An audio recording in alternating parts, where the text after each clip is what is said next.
G'day, welcome back to another episode of Togl.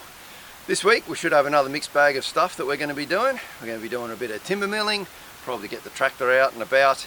Got to plant some seed potatoes. Kay wants me to get them in the ground, and going to head off a little later on today for a walk down to the river. Haven't been down and checked that since that big storm came through, so there could be trees down across the track that I'm going to have to clear, who knows.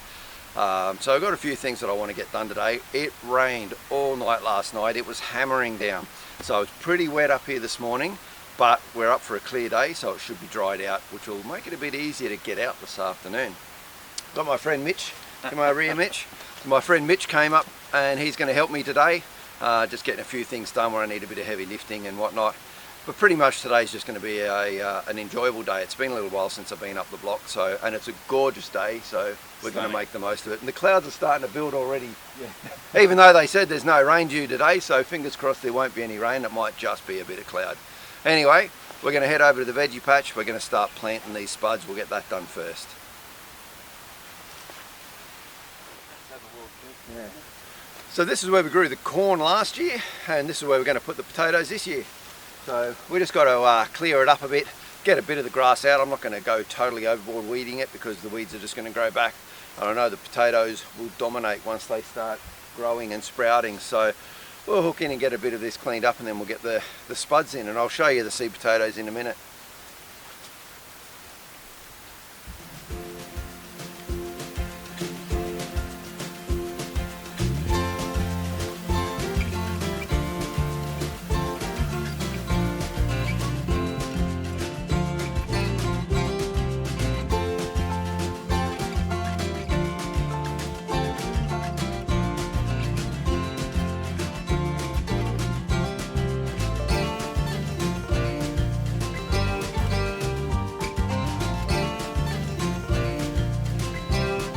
And once again, it looks like I've forgotten to turn on the microphone. So what I'm explaining here is this is all of the seed potatoes. We cut them up into little chunks like this, and then we dry them out for a week or two. And then they start to grow little islets. You can see the little eye on there. And that's the start of the potato sprouting. So we're going to take all these, we're going to put them all across the ground. We're going to bury them down to about that deep and cover them all up.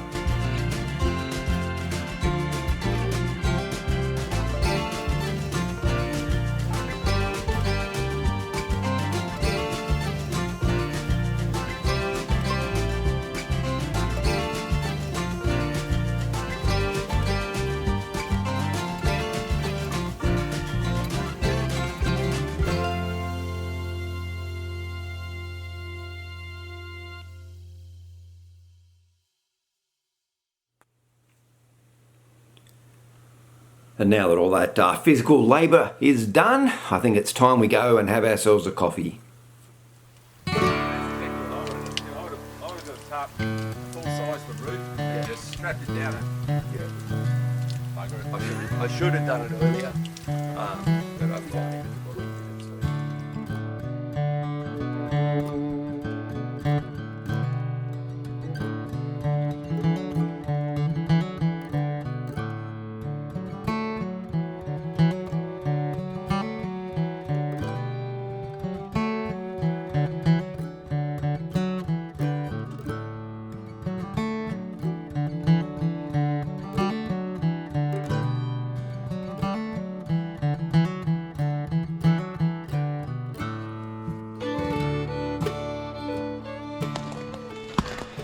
Well, Mitch and I are heading down to the river now, and we're probably only 50 metres in on this 600 metre track, and there's already half a dozen trees across the track. Nothing major, but yeah, it's a bit of a mess. Big branches have come down and whatnot. We'll see what the rest of the track holds.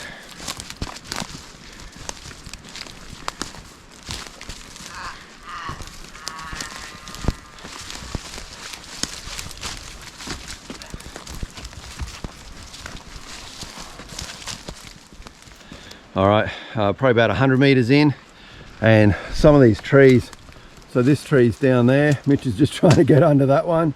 That's straight across our track. But yeah, look at this massive tree down here. straight across the track, because that's the track going right through there. So, and it's taken out several other trees with it, so that's a really big one. Holy shit. Yeah, exactly. And then there's another big one up there as well, wedged into the top. So yeah, it's just trees down everywhere. There's a snapped off crown down in there as well, up in there. Yeah, just major, just smashed everything down. So it's going to be fun getting down through here. It's going to require a lot of work with the chainsaw when I get to this. That's a nice piece of timber too. Yeah. Great log for milling, but a bit deep in to be dragging out, so. Oh, what do they say? You can't bring it to the mill, bring them into it. Yeah. So, trees down everywhere.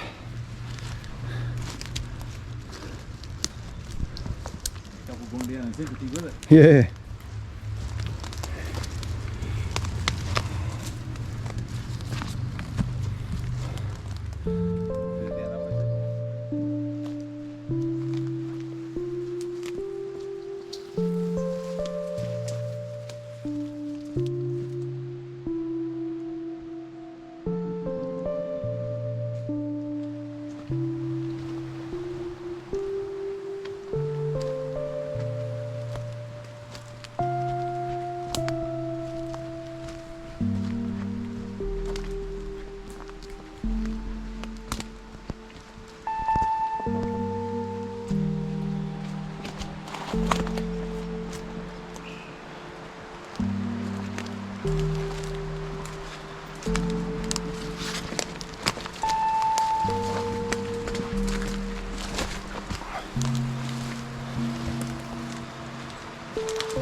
It's amazing, eh? Yeah.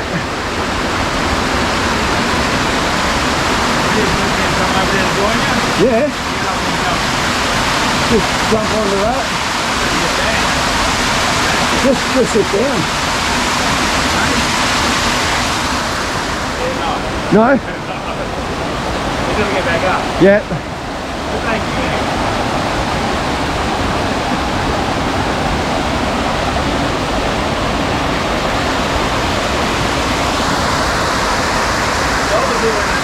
Down. Yeah, it just trickles. That's a big tree. That big tree there's come down. Looks like a bulldozer's been up there. It's just shattered everything, just destroyed it all. Smashed down into the bottom there. That was pretty good. Yep. And the river's well and truly in flood at the moment with all the winter rains that have been happening. Go back and look at some of the other videos. You'll see how low this is in summer. She's raging. Normally, I'd have a little bit of a fire just in that eddy there on the beach. It's all full of water now.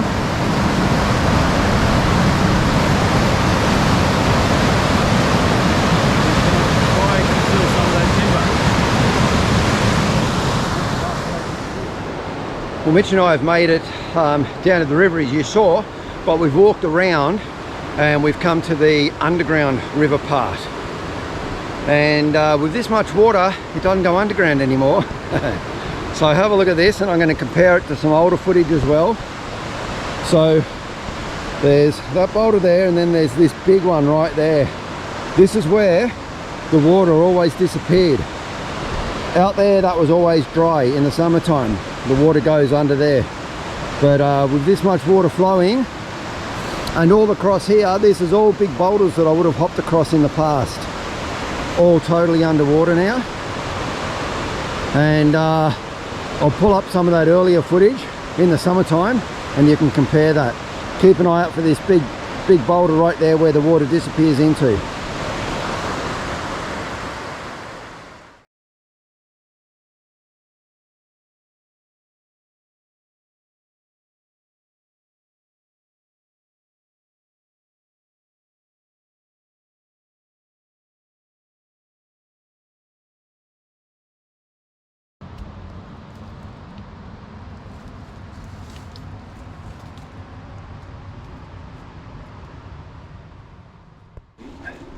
Yeah.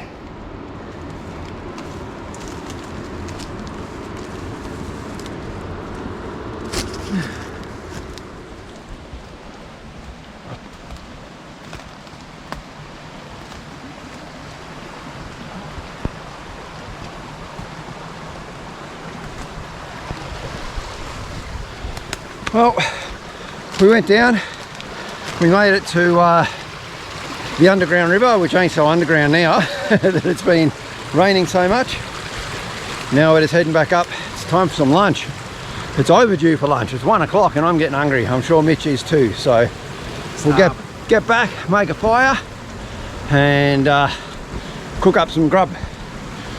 Not real grubs, for those of you who aren't Aussies. Grub as in food. So we're gonna, I think we've got a bit of bacon, bit of venison from the hunt the other day. So yeah, we'll see you up there.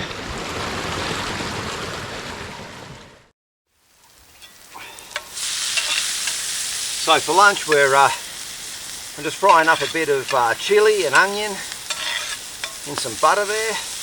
And we've got this lovely venison backstrap from that deer we got the other day. Season it with a bit of salt and pepper. I have that on a bread roll. Beautiful.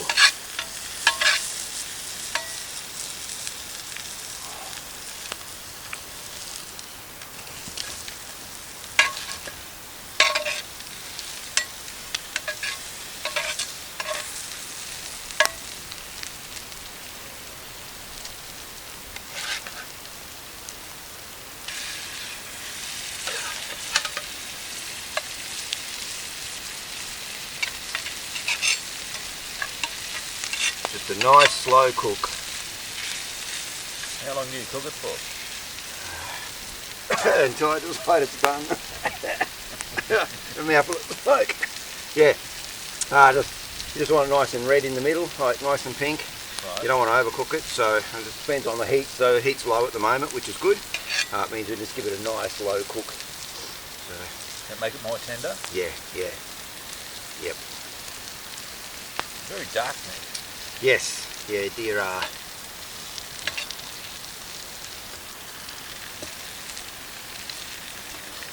For those that can't smell it, it smells delicious. Mm.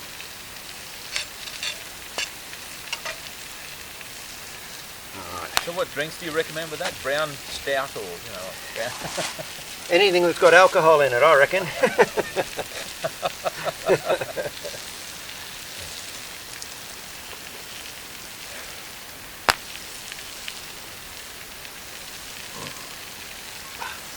Oh, you can hear it sizzling nicely, can't you? Yeah, yeah, nice gentle sizzle.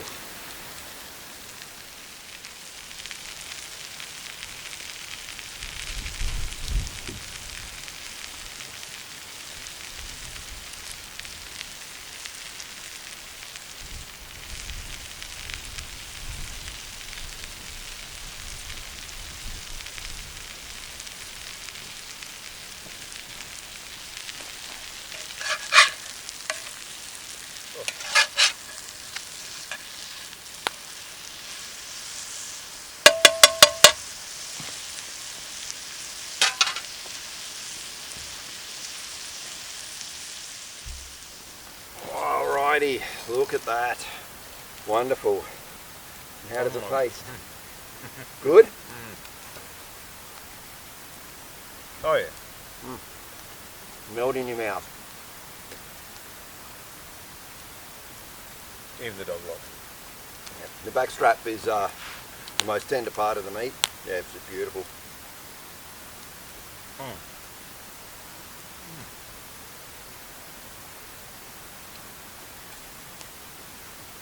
It is very tender. Mm. Good lord. Venison burgers, beautiful. On a beautiful day.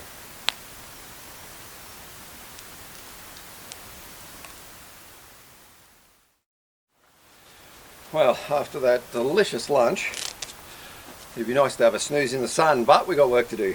So we're going to get started on milling up a log. I've got several now from all those trees that came down, and we're just going to pick one, get the tractor, bring it through. We'll come through here, put it on, and we'll start cutting up some timbers. So it's been a while since I've showed you some of the milling, so we'll get that done now.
Some little edges off with the chainsaw. I'll see if I can roll up and down. That side looks clear.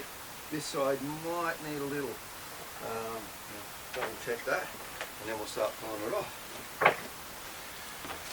Alright, so there you go, logs on, and that was a bit of an effort, but I'm glad I admit you to help me. That was a tricky little effort. We had to, it was so heavy that the tractor couldn't lift the whole thing. We had to lift one end on and the other end on. You've seen me do that before. So now we're just going to get to work and start cleaning this up, and then we'll cut some beams out.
That's a blade break.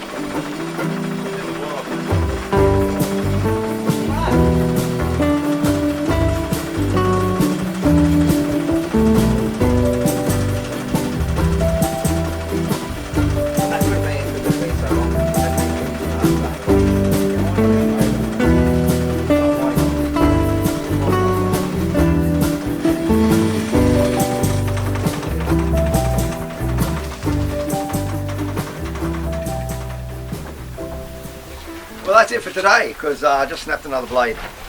And I think I snapped it because it's probably been 2 months since I've used the mill, and even though it's kind of undercover, it's still exposed to the elements, and it's so wet up here as well. The dampness and everything gets onto everything, so yeah, I'll have to get another blade on that. So that's it for today, and it is getting cold anyway. It's getting towards the end of the day, so it's probably a good time to pack up and head home and warm up. So I'll get another blade from home and I'll come up here and we'll finish that off the next day. So I'll see you back up here shortly when it's a new day.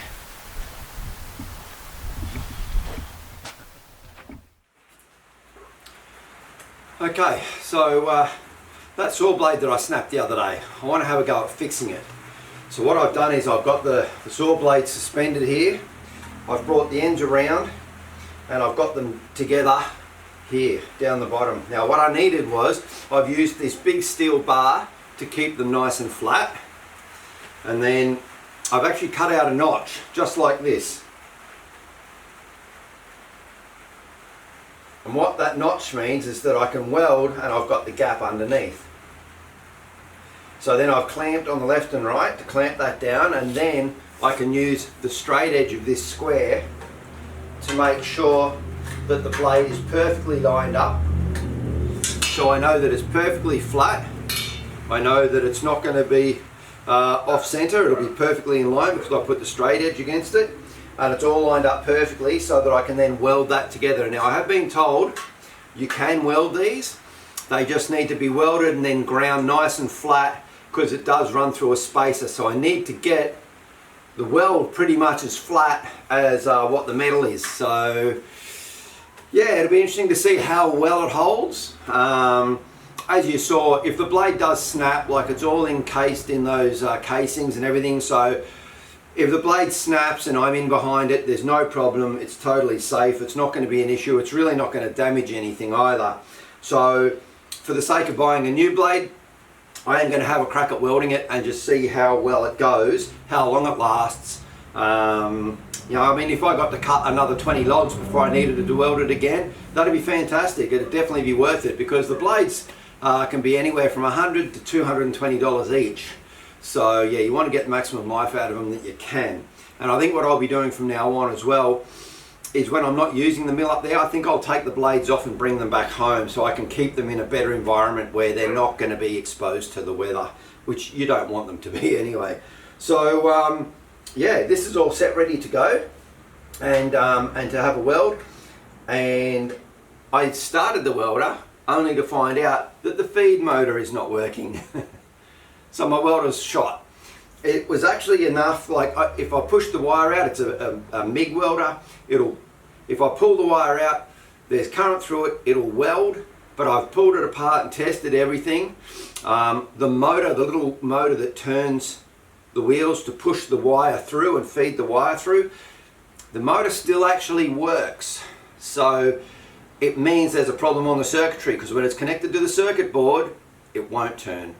But if I disconnect it and connect it up to a battery, it runs fine. So the motor's not burnt out. So there's obviously, it must be a blown capacitor or something on the little circuit boards that are inside the welder. Now I'll admit, I got this welder secondhand for a case of beer. So I've had a lot of use out of it. I'm not too upset. It's not like it cost me a fortune. It's done its bit. I'll have to go out and get myself a new welder. So this is where I'm going to wrap up this episode. And during the week I'll have to go and get myself a new welder, and then I'll be able to get to work on trying to fix this saw blade. I've got one or two others as well that I'll fix if this all works well, and I will show you that in the next episode. So until then, take care, have a great weekend as usual. If you've liked this video, hit like and that sort of thing. It, like I said, it does help out and it helps you as well. But anyway, stay safe. I will talk to you next week. Cheers.